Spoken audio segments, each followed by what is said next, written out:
पैसे आले ना आपल्याकडे, सगळ्यात आधी मी एक कामवाली बाई ठेवी. नाही, बस झालं आता, बस. अगं काय गरज आहे बाई ठेवायची? एकदा का काम झालं ना,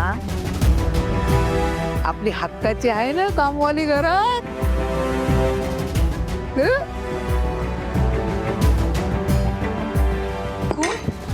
अनुप्रिया. आणि तुम्ही एक काम करा, ते शांताबाईला ना कामावरून काढून टाका. असंही किती दांड्या मारतात त्या. आज जर त्या आल्या असत्या तर मलाही अशी कामं करावी नसती लागली. अगं शांताबाई 15 दिवस नाही आलीये, तुला आज कळतंय? आणि असंही नाहीच येत आहेत ना इथे, मग का पगार द्यायचा त्यांना? काढून टाका, मी म्हणते काढून टाका त्यांना. नको, असू दे तिला. ही आजारी पडली तर आपल्याला जेवण बाहेरून मागावं लागतं की नाही? आणि तुला वाटतं तसं काय मी हिला बकरात नाही बसवणार आहे? ब्लॅक पॅन बी. तो अवी आला. अवी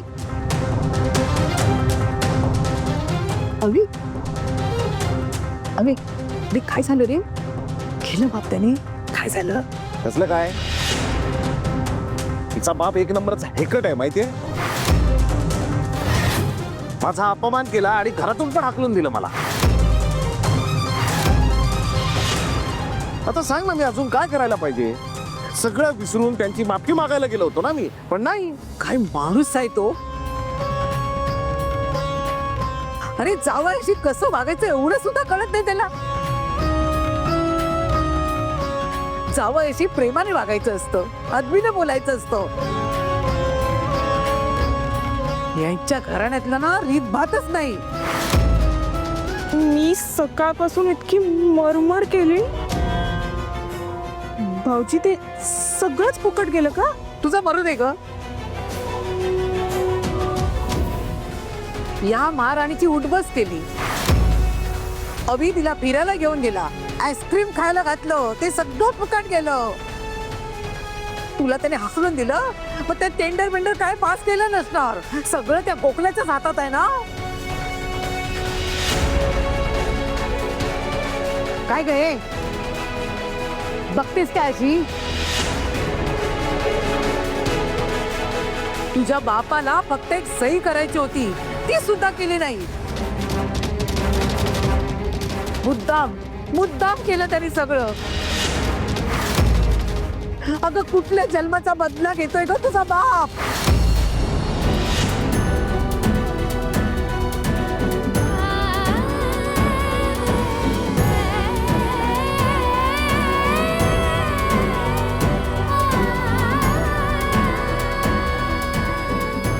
थांब.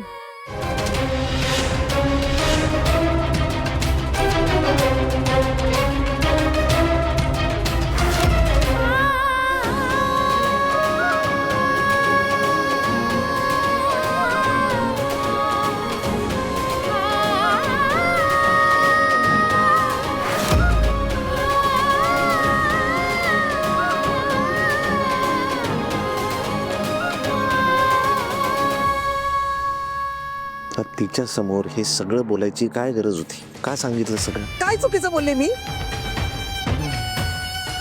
अरे मनात नसताना सुद्धा हिच्याशी गोड गोड बोलले. का उपयोग झाला त्याचा? मग चिडचिड होणार नाही माझी. तिचा बाप कोण आहे माहितीये तुला? मोठा ऑफिसर आहे ना. दगड आहे, दगड. दगडाला कधी पाजर फुटतो? हे सगळ्यांना एकतर तुझ्या सांगण्यावरून केलंय बरं का. तिथे गेलो, हात जोडले, म्हटलं चुकलं माझं. गोखले आला माझाला, गोखले गेले हवेत, केला माझा अपमान.